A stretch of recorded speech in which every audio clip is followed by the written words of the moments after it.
पाहायला गेलं तर आता उद्धव ठाकरेंनी जशा पद्धतीने सांगितलं की जे खासदार मोदींना भेटले, आता शरद पवार पक्षाचे देखील खासदार मोदींना भेटणार आहे. आणि कालच्या पाहिलं गेलं तर मोदी येतात, अमित शहा येत असताना सुमित्रा पवार यांना रिसिव्ह केलं नाही, ते सुमित्रा पवार पुढे दिसून आले नाही. एवढंच आहे ना.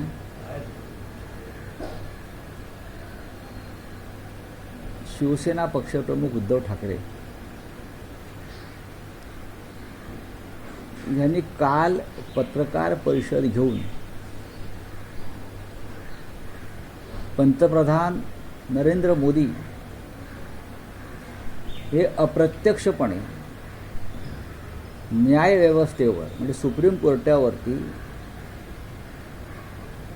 खासदार किंवा पक्षफुटी संदर्भात जो खटला सुरू आहे त्याबाबत सुप्रीम कोर्टावरती अप्रत्यक्ष दबाव आणत आहे. याविषयी त्यांनी काल एक भूमिका ठामपणे मांडली आणि ती भूमिका चुकीची नाही आहे.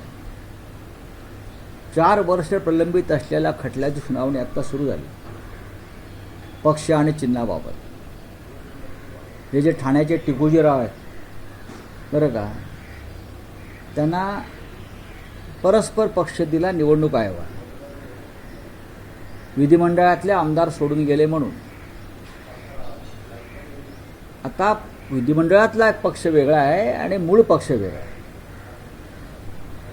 मूळ पक्षाचे प्रमुख हे शिवसेना पक्षप्रमुख उद्धव ठाकरे आहेत आणि तो पक्ष बाळासाहेब ठाकरेंनी माननीय उद्धव ठाकरे यांच्याकडे सोपवलेला आहे आणि आम्ही सगळे मूळ पक्षाबरोबर काम करतो. विधिमंडळातले 2-5 आमदार फुटले म्हणून पक्षाची मालकी एखादा आयऱ्या वेऱ्याकडे कशी जाऊ शकते.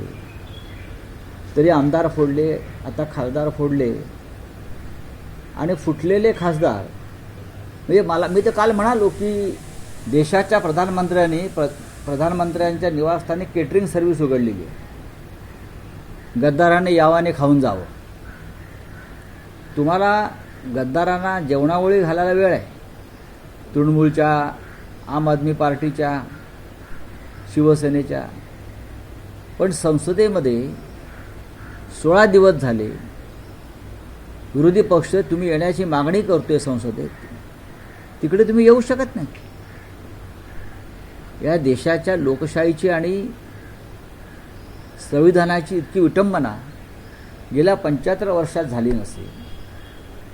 6 खासदारांना तुम्ही बोलवलं, ढोकळा, फाफडा, जिलेबी खायला घातली असं खासदार बाहेरून सांगतात. त्यातल्या एका खासदाराला म्हणे मोदी जिलेबी भरवत होते, खाओ खाओ. हे काय ह्याला प्रधानमंत्र्याचं काम आहे का? तुम्ही गद्दारांना बोलवता ज्यांच्यावर खटला सुरू आहे अपात्रतेचा. तुम्ही न्यायालयाला एक दबाव टाकताय, बघा मी यांच्या पाठीशी आहे. पण संविधान नरेंद्र मोदीपेक्षा मोठं आहे, लक्षात घ्या. या देशाची घटना ही मोदींपेक्षा मोठी आहे आणि सुप्रीम कोर्टसुद्धा मोदींपेक्षा मोठं आहे. आम्हाला खात्री आहे ते निष्पक्ष न्याय देतील. आम्हाला संविधानानुसार न्याय पाहिजे, हे उद्धवजींचं म्हणणं बरोबर आहे. आम्हाला मेहरबानी नको आहे किंवा न्याय विकत नको आहे. हा पहिला विषय. दुसरा विषय तुम्ही काय सांगताय, काय शरद पवारांच्या पक्षाची आपल्याकडे आतली खबर. हो मग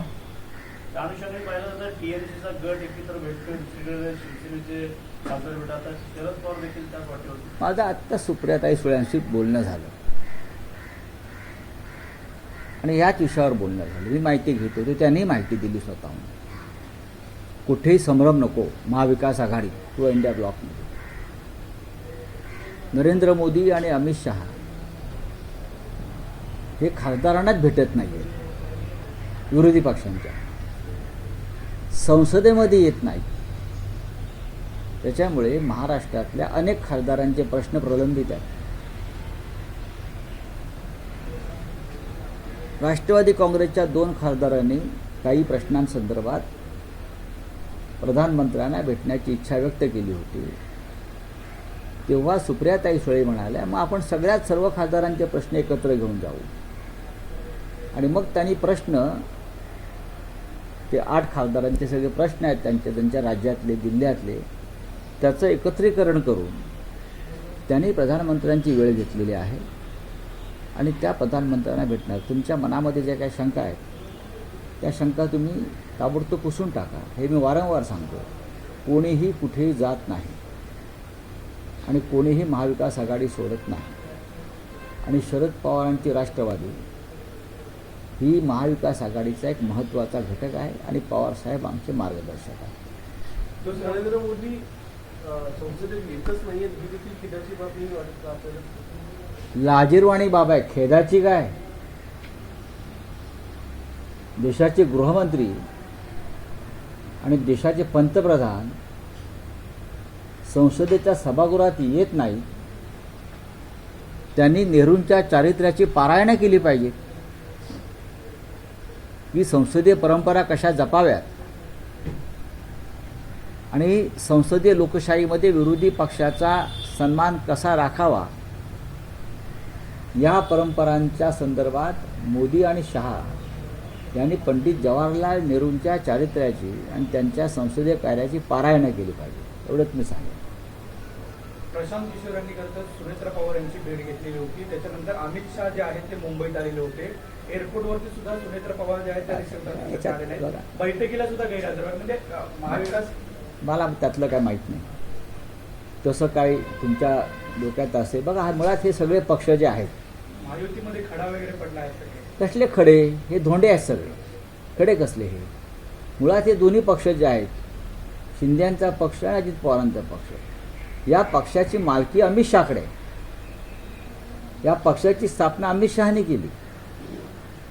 त्याच्यामुळे ते आले नाहीत गेले नाहीत हे सगळे सूत्रधार अमित शहा आहेत त्या पक्षांचे. या पक्षाचा मालकी हक्क शिंदे गटाचा आणि अजित पवार गटांचा. अजूनही तो अजित पवार गट म्हणून ओळखला जातो. हे दोन्ही पक्ष किंवा गट हे अमित शहाने स्थापन केलेले आहेत. पण लवकरच निंद्यांचा गट हा एकतर भाजपात विलीन होईल किंवा त्यांना दुसऱ्या पक्षात विलीन व्हावं लागेल. कारण सुप्रीम कोर्टामध्ये जो खटला सुरू आहे आणि त्या संदर्भात जे आमचं संविधान सांगतायत 10th शेड्यूल त्यानुसार त्यांना भारतीय जनता पक्षामध्ये विलीन व्हावं लागेल. त्या पक्षाचं अस्तित्व लवकरच संपणार आहे. गटाचं, पक्ष नाही गटाचं. बोलिये. डॉक्टर जनता पार्टी ने आता अभि सांगतो ना. आणि दुसरं असं आहे की आता माझ्याकडे आमच्या नाशिकचे प्रमुख लोक आलेत. केशवराव पोरजे आलेत, जे आमचे जे महापालिकेतले शिवसेनेचे गटनेते आहेत बाहेर. आमचे नगरसेवक आलेले आहेत, योगेश भोर. नाशिकमधले खड्डे जे आहेत या खड्ड्यांमुळे रोज लोक जखमी होत आहेत. रोज 5-25 लोक जखमी होत आहेत. अजूनही नाशिक हे मुख्यमंत्र्यांचं दत्तक शहर आहे आणि त्यांचे चंपतराय गिरीश महाजन हे आता तिकडे प्रमुख आहेत. पण अजूनही रस्त्याची कामं पूर्ण होऊ शकली नाहीत.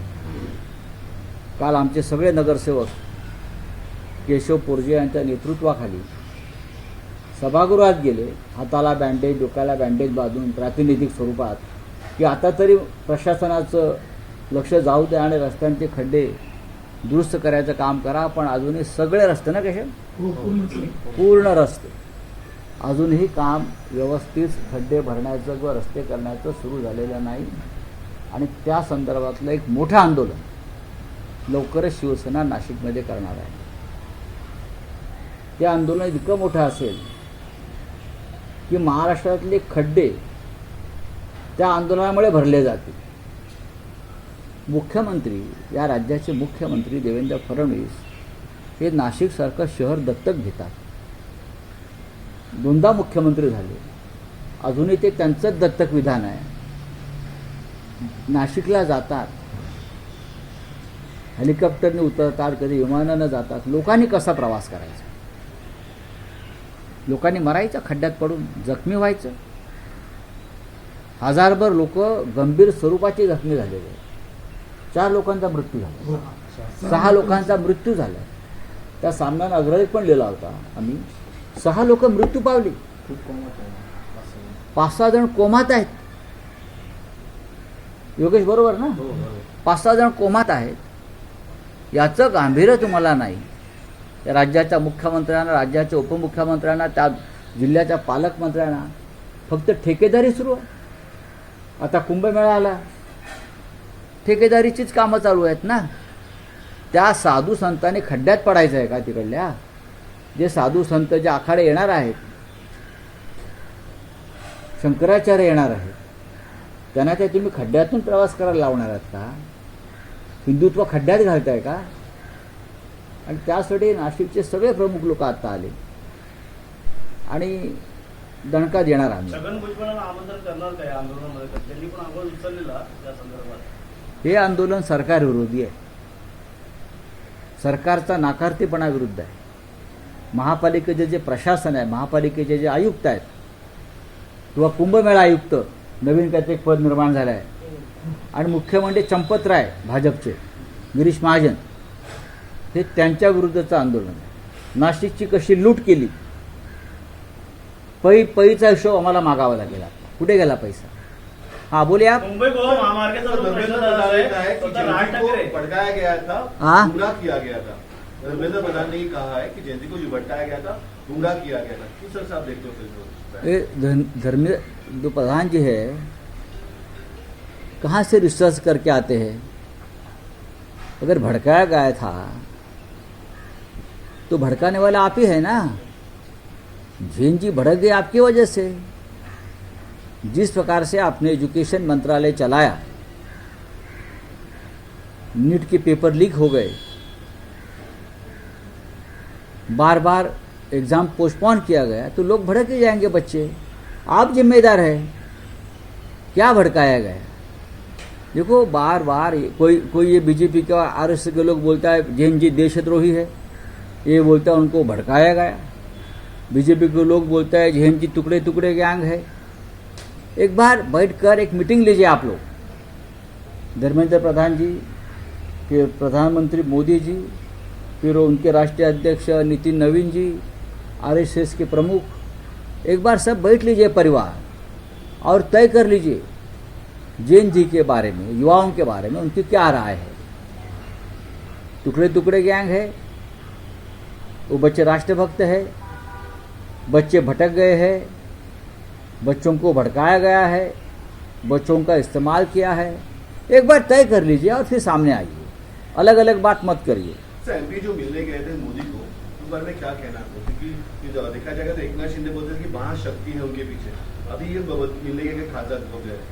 अगर ये मोदी को महाशक्ति मानते हैं ना, तो लगता है उनका दिमाग ठिकाने नहीं है, उनको दिमाग का ऑपरेशन करना पड़ेगा. ये महाशक्ति वगैरह कुछ नहीं, खत्म हो गई. 6 गद्दार लोग मिलने गए जिनके खिलाफ सुप्रीम कोर्ट में एक केस चल रही है डिस्क्वालिफिकेशन की. उसके बाद यहाँ सुप्रीम कोर्ट में पार्टी का सिंबल और पार्टी के स्वामित्व के बारे में केस चल रही है. अगर मोदी जी उनको मिलते हैं ऐसे गद्दारों को और एक कहते हैं कि मैं तुम्हारे साथ हूँ, चिंता मत करो, डरो मत, उसका मतलब है इनडायरेक्टली वो सुप्रीम कोर्ट पर प्रेशर लाना चाहता है, वो सुप्रीम कोर्ट को मैसेज देना चाहते हैं मैं गद्दारों के साथ खड़ा हूँ, इसलिए आप उस तरह से आपका निर्णय देना.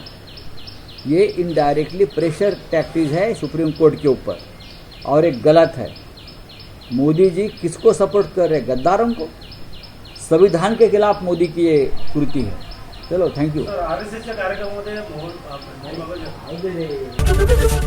एबीपी माझा, उघडा डोळे बघा नीट.